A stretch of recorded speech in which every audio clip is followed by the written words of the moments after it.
नमस्कार, मैं हूं आपके साथ अंकिता पाल। बुलेटिन की शुरुआत करते हैं। कांवड़ यात्रा को लेकर मेरठ जोन के एडीजी डीके ठाकुर ने प्रेस कॉन्फ्रेंस की, जिसमें उन्होंने जानकारी देते हुए बताया कि कांवड़ यात्रा सुगम रूप से चले, इसके लिए पुलिस प्रशासन पूरी तरह से मुस्तैद है और प्रशासन की तरफ से कांवड़ियों की तरह से तमाम तरह के इंतजाम भी किए गए। इसके साथ ही उन्होंने कांवड़ियों से भी अनुरोध किया कि कांवड़ यात्रा को शांतिपूर्ण रूप से पूरा करने में उनका सहयोग करे। एडीजी डीके ठाकुर ने भी सभी कांवड़ियों को आश्वासन दिया और पूरा पुलिस प्रशासन उनके साथ खड़ा है। पवित्र श्रावण मास में कांवड़ियों का स्वागत है। मैं डीके ठाकुर, एडीजी मेरठ जोन, मैं इस श्रावण मास में, पवित्र मास में हरिद्वार से जल लेकर चलने वाले उत्तर प्रदेश के समस्त कांवड़ियों, इसके अतिरिक्त सीमावर्ती राज्यों हरियाणा, राजस्थान, पंजाब, दिल्ली वगैरह के सभी कांवड़ियों का स्वागत करता हूं। इस क्षेत्र में जो इस क्षेत्र से होकर गुजर रहे हैं, इस क्षेत्र से पवित्र गंगाजल लेके जा रहे हैं और गंगाजल लेके जाकर के अपने अपने क्षेत्र में विभिन्न मंदिरों, शिवालयों में जल समर्पण करेंगे, भगवान शंकर को प्रसन्न करेंगे। आप सबकी सुविधा के लिए पूरे रूट पर, चाहे मुजफ्फरनगर हो, चाहे मेरठ हो, चाहे बागपत हो, शामली हो, सब जगह पुलिस के पर्याप्त प्रबंध किए गए हैं। सब जगह कांवड़ शिविर लगाए गए हैं। कांवड़ शिविरों में तमाम पर्याप्त व्यवस्थाएं की गई हैं, चाहे पेयजल की व्यवस्था हो, शौचालय की व्यवस्था हो, बिजली की व्यवस्था हो, सारी व्यवस्थाओं को पुलिस प्रशासन ने मिलकर किया है। आपको जहां कहीं भी दिक्कत हो, प्रशासनिक पुलिस अधिकारी से संपर्क करें।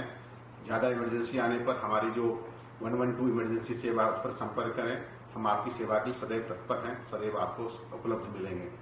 आपसे इस अवसर पर विशेष आग्रह है कि पूर्व के अनुभवों को देखते हुए और इस वर्ष के अनुभवों को देखते हुए भी जो डीजे लेकर के हमारे कांवड़ी यात्री साथ में आ रहे हैं, उनसे अनुरोध है कि डीजे की ऊंचाई निर्धारित मानक के अंदर ही रखें, क्योंकि विगत वर्षों में कुछ ऐसी घटनाएं हो चुकी हैं कि डीजे की अधिक ऊंचाई कारण बिजली के तार में करंट छू जाने से दुखद घटनाएं हुई हैं।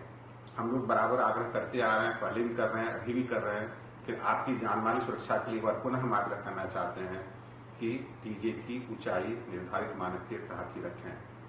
इसके अतिरिक्त जो डाक कांवड़ यात्री आ रहे हैं, उनके बारे में सूचना कहीं कहीं मिलती है कि वे जो मोटरसाइकिल यूज करते हैं उसमें साइलेंसर हटा देते हैं। इससे साइलेंसर हटाने से अन्य लोगों को काफी दिक्कत होती है, आपके साथ चलने वाले कामों की दिक्कत होती है, आम जनमानस को दिक्कत होती है। तो कृपया साइलेंसर हटाने के कार्य न करें। इसी प्रकार कई बार कांवड़ यात्री आते रहते हैं, कहीं भीड़ भाड़ होने कारण, कहीं किसी वाहन से टकरा जाने कारण उनके कांवड़ के खंडित होने की भी सूचना प्रकाश में आती है। हम लोग तत्काल मौके पर पहुंच करके उन्हें दूसरा कांवड़ देते हैं, गंगाजल व्यवस्था कराते हैं। लेकिन कहीं कहीं दुखद घटना ये घटित हो जाती है कि सभी वो कांवड़िए आक्रोशित होकर के आम जनता से दुर्व्यवहार करने लगते हैं, मारपीट करने लगते हैं, आक्रोशित हो जाते हैं, उनके वाहनों के साथ तोड़फोड़ करने लगते हैं। कृपया इससे बचें, कृपया ऐसा कार्य न करें। शांति, सहनशीलता, सहिष्णुता का परिचय लें। कल हमारे माननीय मुख्यमंत्री ने इस विषय में कहा है कि जो शिव की आराधना है, ये सहनशीलता की आराधना है, सहिष्णुता की आराधना है। कृपया इसका पालन करें और पुलिस प्रशासन के साथ सहयोग करते हुए इस कांवड़ यात्रा को सकुशल संपन्न कराएं। मैं एक बार पुनः आश्वस्त करना चाहूंगा कि पुलिस प्रशासन आप सभी कांवड़ियों के साथ हमेशा उपलब्ध है, आपकी सहायता के लिए उपलब्ध है, आपके सहयोग की उपलब्ध है। जब भी हमारी जरूरत हो हमें हमसे संपर्क करें। या विधानसभा मानसून सत्र का दूसरा दिन खासा हंगामेदार रहा है। इस दौरान शिवपाल सिंह यादव ने सीएम योगी पर कटाक्ष करते हुए कहा कि 3 साल आपके संपर्क में रहे, आपने गच्चा दे दिया। 27 में आपके डिप्टी सीएम आपको गच्चा देंगे, जिसके जवाब में सीएम योगी ने भी शिवपाल यादव पर जमकर हमला बोला है। हमें गच्चा नहीं मिला। हमारे भी बहुत सीनियर है, बहुत सीनियर है और हम लोग जैसे समाजवादी हैं और समाजवादी के साथ साथ आपकी तरफ से भी हमने कुर्सी का कहीं न कहीं इशारा किया था, हमें वहां पर बैठाला गया था। उसके बाद यहाँ पर बैठे और यहाँ के बाद हम यहाँ पर बैठे, इसके बाद यहाँ बैठ गए। मेरी शुभकामनाएं और आगे के लिए। मैं कहना चाहते हैं 3 वर्ष में आपके संपर्क में रहे तो गच्चा तो आपने भी दिया।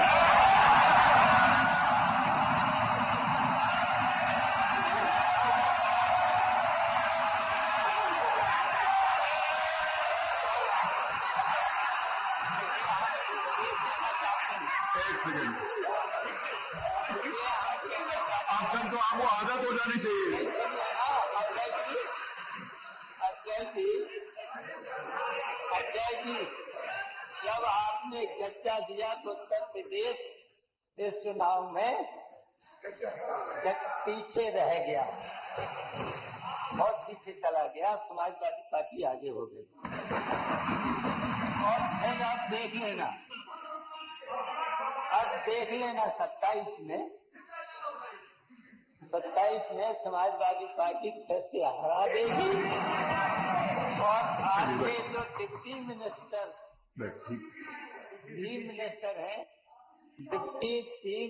मिनिस्टर हैं वो आपको फिर गच्चा दें।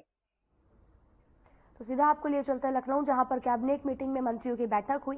केशव प्रसाद मौर्य भी बैठक में शामिल हुए। ब्रजेश पाठक भी मौके पर मौजूद रहे।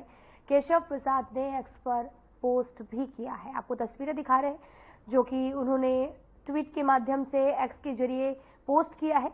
और साथ ही ये तस्वीरें लखनऊ से हैं, जहां पर कैबिनेट मीटिंग में मंत्रियों की बैठक आयोजित की गई है।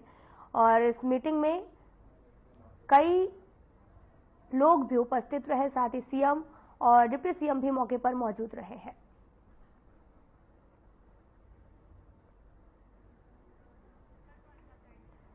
आप तस्वीरें देख सकते हैं जहां पर केशव प्रसाद मौर्य भी बैठक में शामिल है, साथ ही ब्रजेश पाठक भी मीटिंग में पहुंचे हैं। और सीएम योगी आदित्यनाथ ने बैठक की अध्यक्षता की है।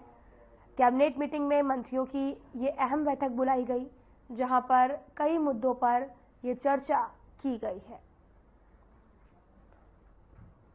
दरअसल आपको बताते चले कि लखनऊ में मीटिंग का सिलसिला भी लगातार जारी है, तो इसी कड़ी में ब्रजेश पाठक भी मौके पर मौजूद रहे। केशव प्रसाद मौर्य भी बैठक में शामिल हुए और सीएम योगी आदित्यनाथ ने बैठक की अध्यक्षता की है।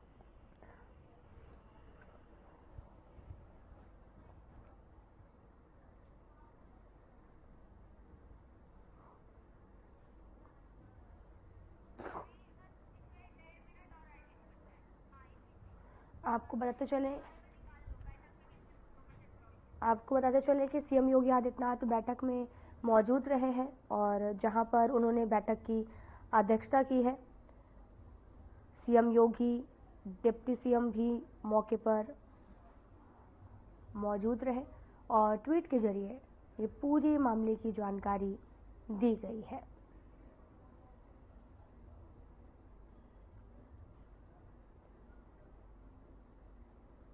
आपको तस्वीरें दिखा रहे हैं जो कि एक्स के जरिए पोस्ट की गई, जहां पर मुख्यमंत्री योगी आदित्यनाथ की अध्यक्षता में कैबिनेट बैठक में 30,000 करोड़ रुपए के अनुपूरक बजट को मंजूरी मिलने की संभावना है।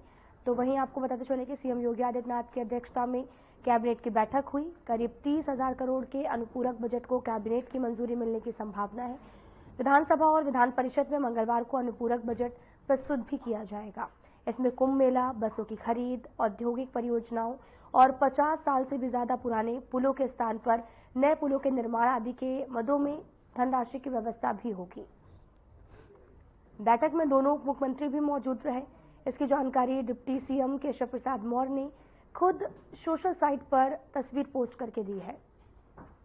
विधानमंडल का मानसून सत्र सोमवार को शुरू हो गया। हालांकि पहले दिन ही विधानसभा की कार्रवाई हंगामे के साथ शुरू हुई। बिजली कटौती और साथ ही प्रदेश में बाढ़ से तबाही, सूखा, कानून व्यवस्था के मुद्दे पर सपा ने भी जमकर हंगामा किया। सपा सदस्यों ने वेल में नारेबाजी भी की और नेता प्रतिपक्ष भी मौके पर मौजूद रहे। फिलहाल यहां रुकते हैं एक छोटे से ब्रेक के लिए।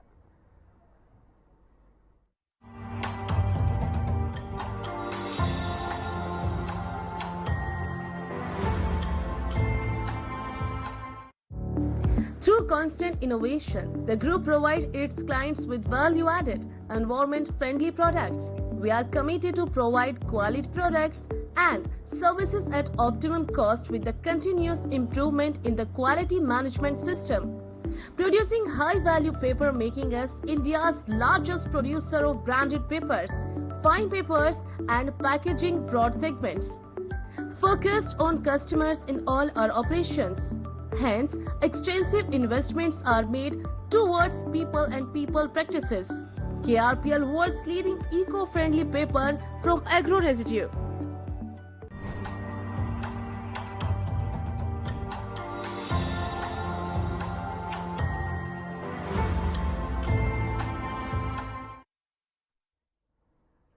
के बाद स्वागत है आप सभी का। तो सीधा आपको ले चलते हैं लखनऊ, जहां पर दूसरे दिन मॉनसून सत्र की बैठक हुई। बैठक में सीएम योगी भी शामिल हुए।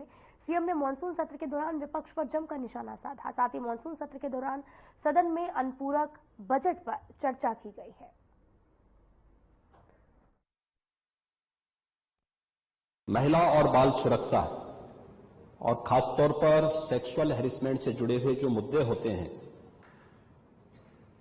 वह केवल बाहर से ही नहीं होते हैं। इसके दोनों तरीके हैं, घर के अंदर भी और घर के बाहर भी। और इसलिए इन दोनों मुद्दों को ध्यान में रख करके सरकार ने इस दिशा में जो ठोस कदम उठाए हैं, वह इस सदन के सभी माननीय सदस्यों के संज्ञान में बहुत आवश्यक हैं। अगर मैं महिला संबंधी अपराध को, जिसमें घरेलू हिंसा से जुड़ी हुई जो या सेक्सुअल हैरेसमेंट से जुड़ी हुई जो मामले होते हैं, इन सब की तुलना करूं तो सबसे पहले माननीय सदस्य को मैं इस बात के बारे में अवगत करा दूं कि 2016 की तुलना में दहेज जैसी घटना के बारे में देखें तो 2016 की तुलना में 2016 में कुल घटनाएं घटित हुई थी, उनकी तुलना में 23-24 के बीच में लगभग 17.5% की कमी घटनाओं में आई है। बलात्कार की घटनाओं में 2016 की तुलना में अगर 23-24 में हम उसकी तुलना करें, इसमें 25.30% की कमी दिखाई गई है।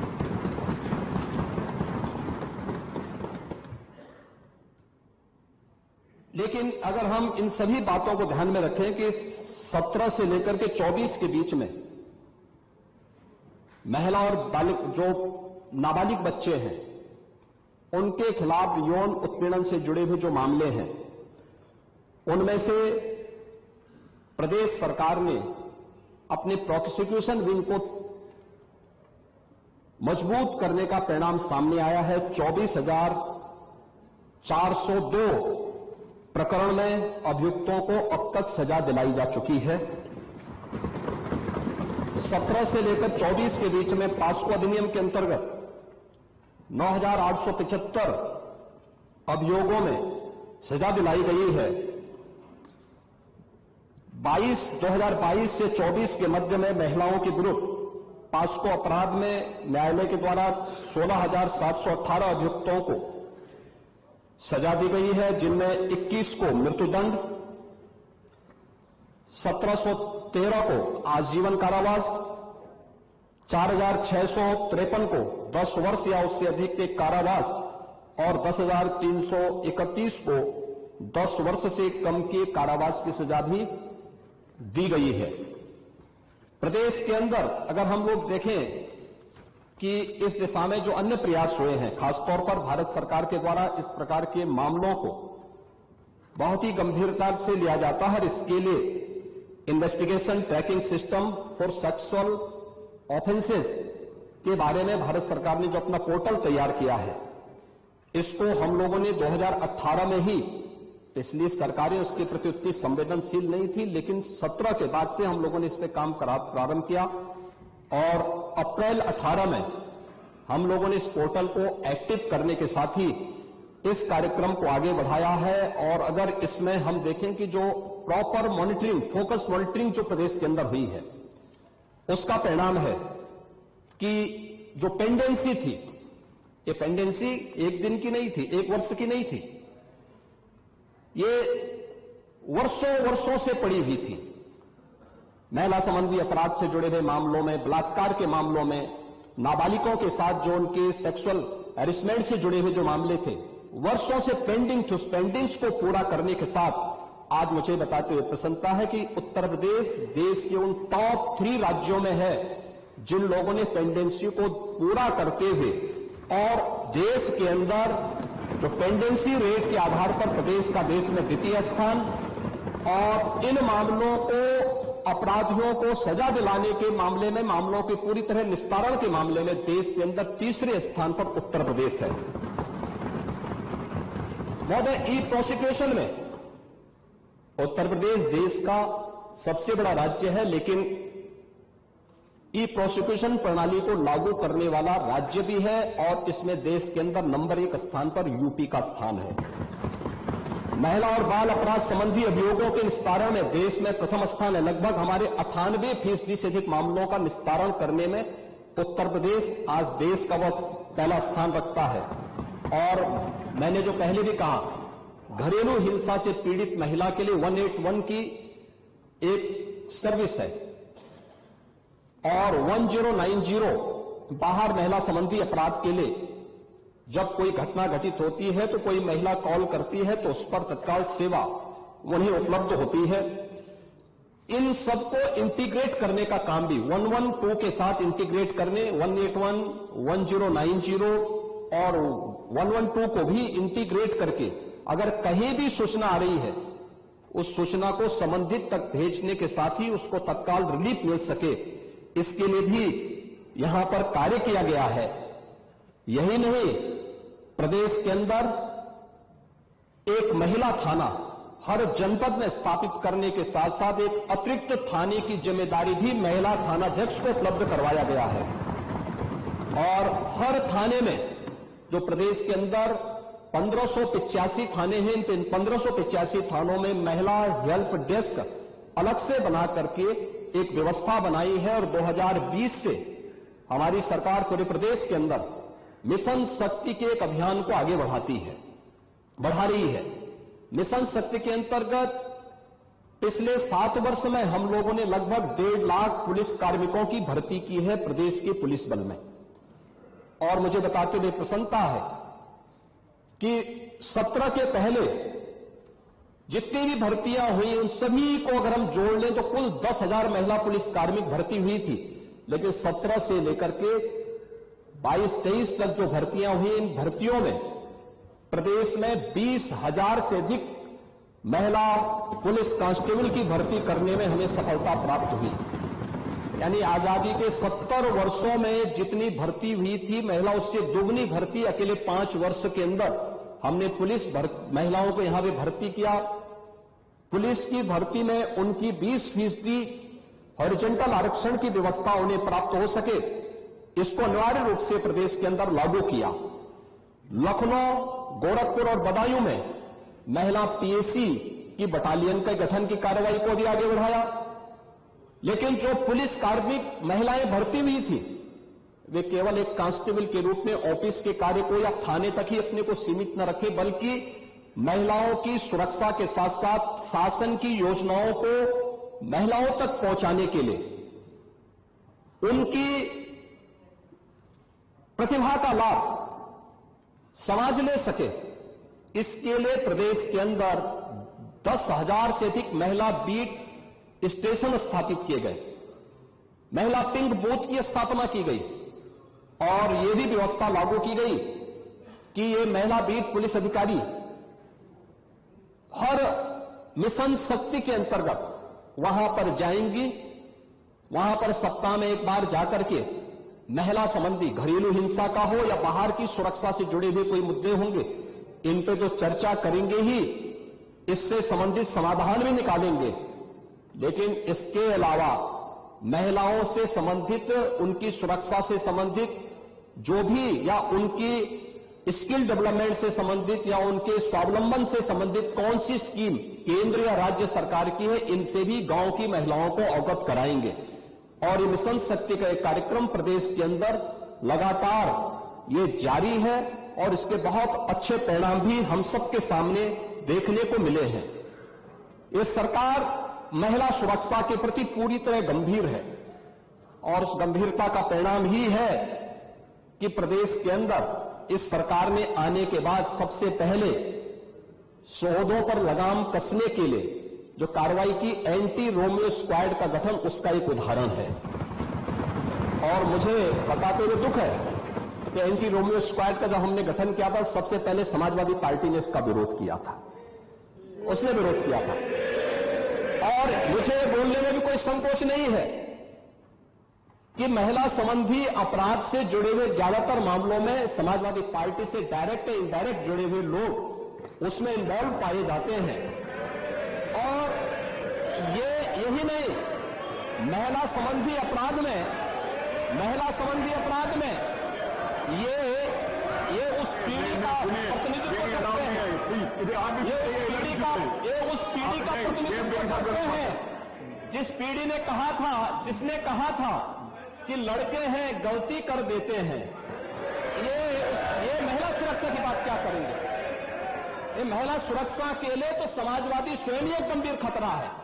और इसीलिए महिला सुरक्षा के बारे में प्रदेश सरकार पूरी तरह सचेत है, सक्रिय है। हर बेटी को भी, हर व्यापारी को भी सुरक्षा प्रदान करने के लिए पूरी तरह प्रतिबद्ध है। प्रश्न संख्या 2,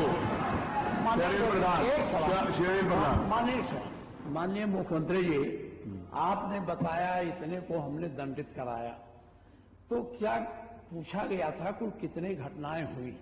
तो जो दंडित हो जाते कोर्ट से उन्हीं को आप घटना मानते हैं कि जो घटनाएं घटती हैं उनको भी घटना मानते हैं?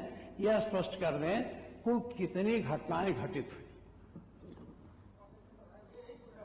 आपने नेता प्रतिपक्ष, मैं आपका सम्मान करता हूं और आप दो बार इस माननीय सदन के अध्यक्ष के रूप में अपनी सेवाएं दिए हैं और आपने पहला प्रश्न किया है आज यहां पर। पहले तो आपके चयन के लिए मैं आपको बधाई देता हूं। ठीक है, अलग विषय है कि आपने चचा को गच्चा दे ही दिया। चचा बेचारा हमेशा ही ऐसे ही मार खाता है, उनकी नियति ही ऐसी है, क्योंकि भतीजा हमेशा भयभीत रहता है। लेकिन आप इस सदन के एक वरिष्ठतम सदस्यों में से हैं, आपका मैं सम्मान करता हूं। मैंने आपको पहले भी बताया कि 24,000 जो महिला संबंधी अपराध थे प्रदेश के अंदर 2016 में, अगर हम देखेंगे तो बलात्कार की जो घटनाएं घटित हुई थी वह 1838 हुई थी। लेकिन अगर मैं 24 के अंदर की घटना बताता हूं, इनकी संख्या है 1373। और मुझे लगता है ये घटनाएं बताती है 25% से अधिक की कमी इस बारे में बताती है कि अपराधी आबादी तो बढ़ी होगी इस दौरान, और आबादी बढ़ने के क्रम में अपराध कम हो रहा है, नियंत्रित हो रहा है। लेकिन जो मैंने कहा, महिला संबंधी अपराध दोनों प्रकार के होते हैं, घर के अंदर भी होते हैं और घर के बाहर भी होते हैं। दोनों के लिए सरकार ने उस प्रकार की सेवाएं भी उपलब्ध की हैं। घरेलू हिंसा से संबंधित मामलों में 181 की सेवा है। घर के बाहर की सुरक्षा के बारे में जागरूकता पैदा करने के लिए और उन्हें सुरक्षा उपलब्ध कराने के लिए तत्काल वो कॉल कर सके, इसके लिए 1090 की सेवा उन्हें उपलब्ध कराई गई है। लेकिन साथ साथ क्विक रिस्पांस टीम 112, इन दोनों के साथ इंटीग्रेट करके अगर कहीं भी कोई अपराध होता है, अगर इन तीनों में से किसी को भी कॉल करेंगे तो वहां पर आपको सेवा उपलब्ध होगी इसके बारे में। लेकिन इस पे समय पे चार्जशीट दाखिल करना, डिस्ट्रिक्ट मॉनिटरिंग कमेटी की बैठक के साथ जुडिशरी के साथ बेहतर तालमेल बना करके इस प्रकार के मामलों में समय पे अपराधियों को सजा दिलाने के लिए एक प्रोसिक्यूशन को आगे बढ़ाना और अपराधियों को सजा दिला दी जाए, ये महत्वपूर्ण है। उसी का परिणाम है जो मैंने आपको पहले बताया कि अगर महिला संबंधी जो उनके महिलाओं के विरुद्ध और पास्को संबंधित अपराधों में अब तक हम लोगों ने 16,718 अभियुक्तों को अब तक सजा दिलाई है। इसमें से अगर आप देखेंगे कि 2121 को हम लोगों ने मृत्युदंड। फिलहाल इस वीडियो में इतना ही। नमस्कार।